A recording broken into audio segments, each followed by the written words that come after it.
Hi there, welcome back to First Art Kit. I'm Annegreet, but you can call me Anne. And today we're gonna finish this sketchbook together. And here's what we're using.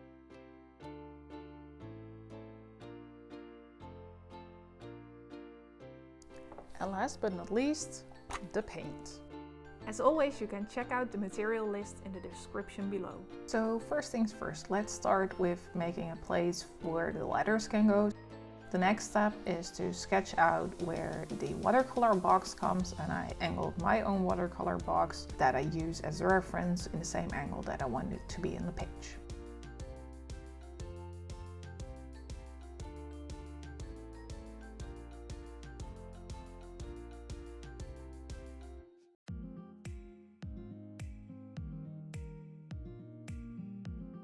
I try carefully to make sure that the watercolor pans are about the same size, and I will use these first lines, and here I'm counting them, to make sure that the next pans that I will draw have the correct positioning.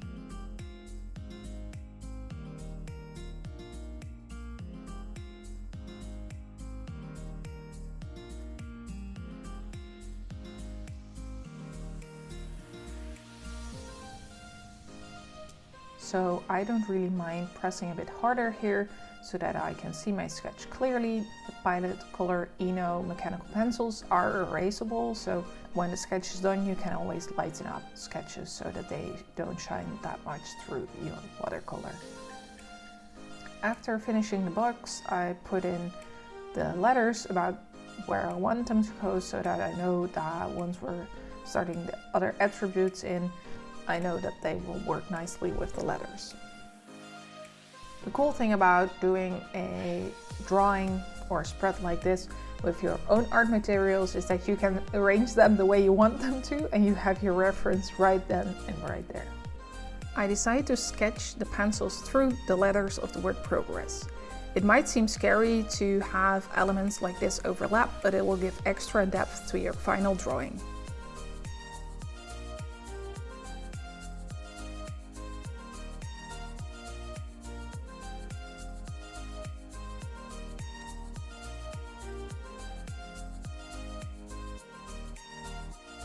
So I decided to take off the cap of the top fountain pen so that it would be a bit more dynamic.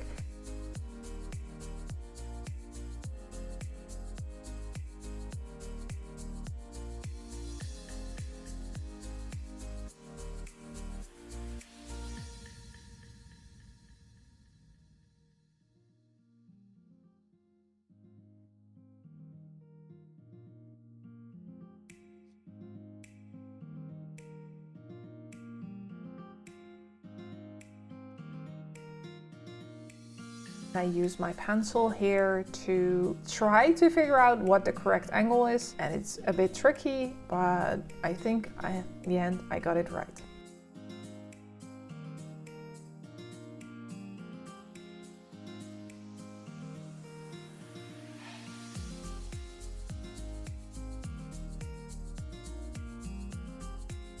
I try to fill the spread with the art materials in different angles so that it looks dynamic and the page is quite filled. We'll add these watercolor brushes, both one with the cap on it and another one with the cap separate from it, and the same thing as with the watercolor tin. I will place stuff in the angle that I kind of want to use as a reference.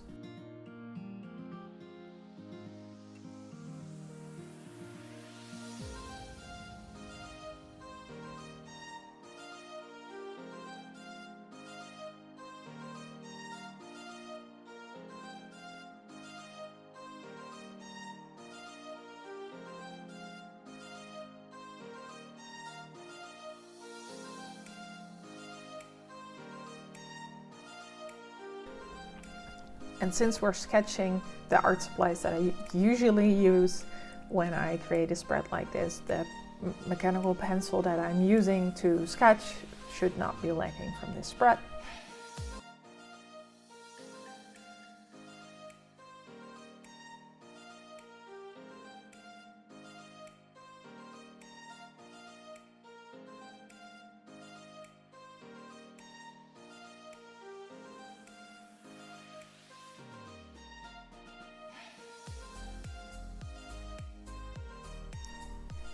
And last but not least, the Tombow Fuden Suke Twin Brush Pen.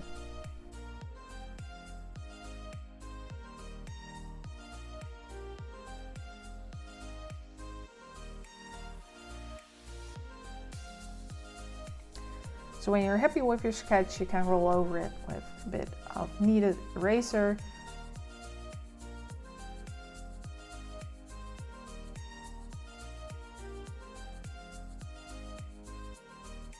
Time to paint. You'll see me going all over the place from left to right. Usually that's because I want pieces to dry a bit more so that we're not always using wet and wet technique. You will see me springing back and forth. I might swap out brushes.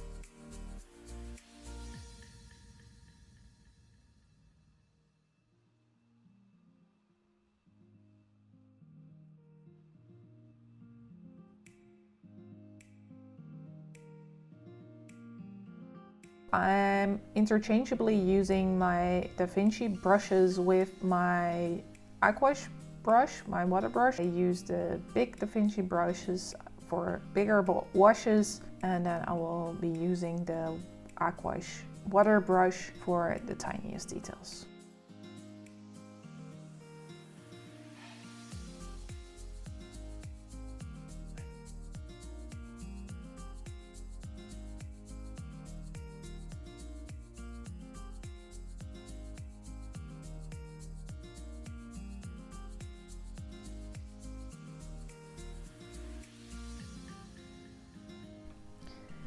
So sometimes you make mistakes. So here I'm adding the details. So you see the nib has a bit of black detail in it, and I don't really like it. So because it's still wet, I can kind of erase it, and I try to bring back the color of the gray somewhere else.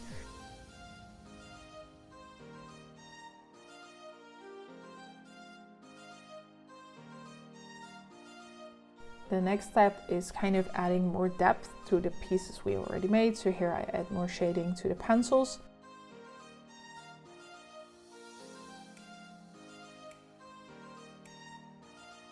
By not fully coloring in the mechanical pencil, I try to kind of give it that hint of the plastic on the outside.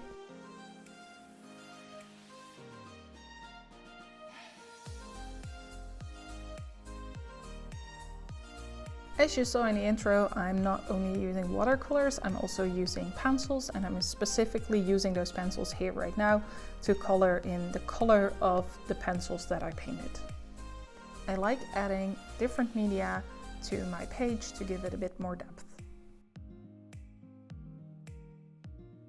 Here you see me picking up my water brush for the first time, and I will use that most of the time for the details.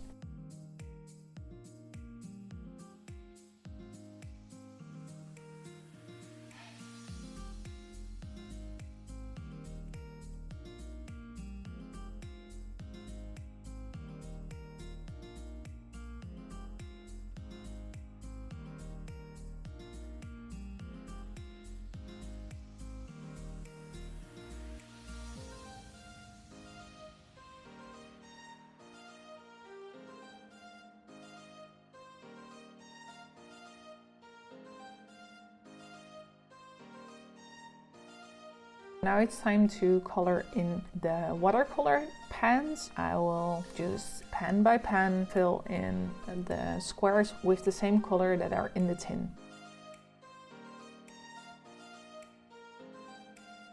Here we're adding some shading, so I'm not sure exactly why I decided to move onto the shading bit instead of continuing with the painting of the tins, but I did, so that's the freedom that you have.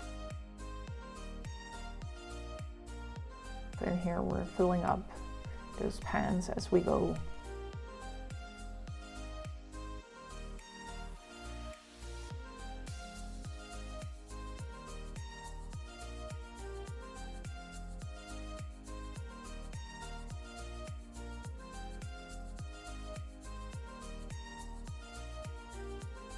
The nice thing about creating a spread like this is that you can move back and forth between pieces. So here I'm adding some details to the pencils because I like it when the piece starts to come together a bit more.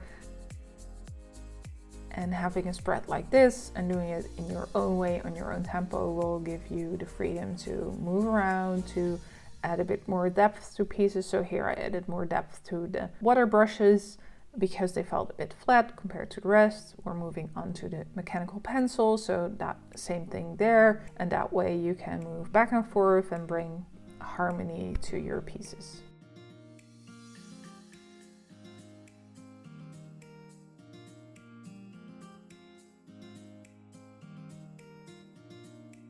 Here I'm using the Molotov liquid chrome marker to add some chrome details because the chrome of the fountain pen and the chrome of the nib of the fountain pen looks really nice.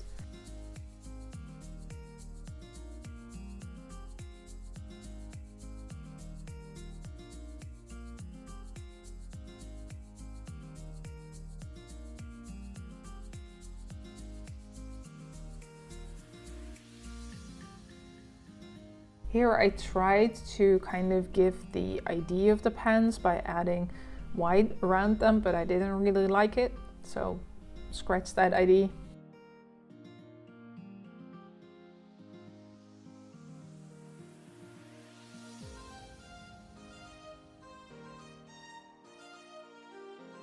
I used the Jelly Roll pen to add some little details to it.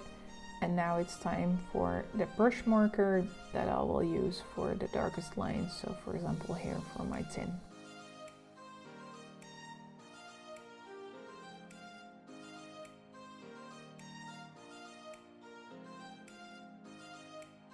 Since it has a dual tip, I'm using the gray side of it for the shading of the white pieces.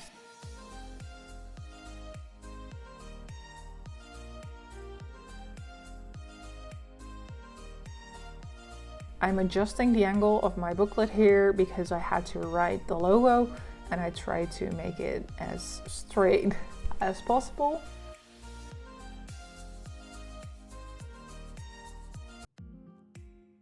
And adding a little bit of the idea of a dirty water palette. Time to move on to some lettering.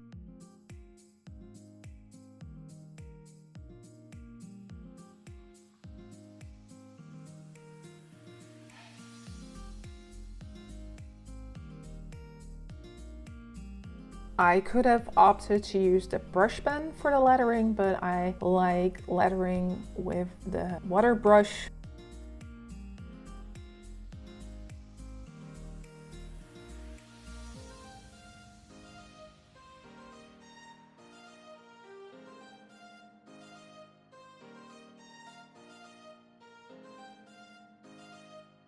Here I had to pick whether or not the letter would go over the pencils, but since the other pencil was still super visible, I decided for the G to go over the pencil and then for the R to come from behind the pencil.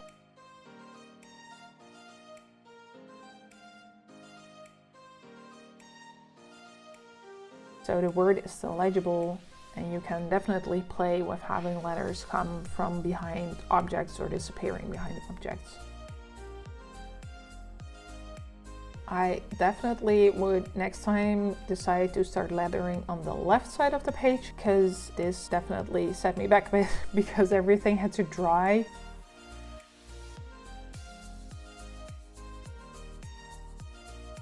In the beginning you saw me roughly align where the words would go. I didn't put any time in making sure that the guidelines for the word practice were nice and straight. So the P and the R are approximately the same size, but the A is smaller, the C might be even more small, and the T will be a bit bigger. It's completely fine for this page. You can just go with the flow, but if you want really straight words, I would definitely recommend you to add more guidelines here to make sure that your letters go in the right spot.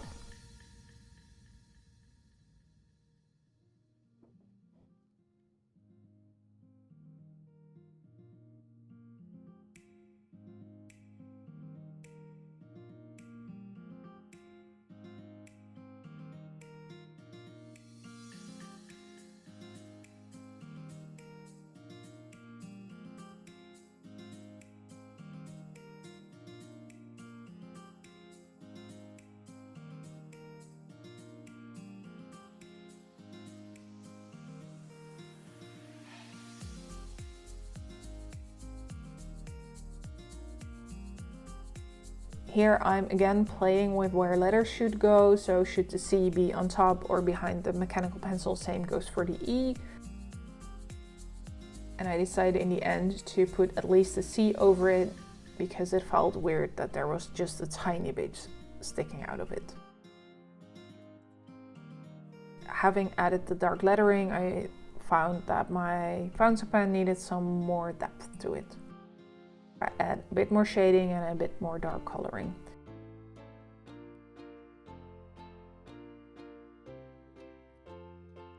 And to make the chrome letters pop, I decided to use the gray point of the brush pen to add a tiny bit of shading to the letters.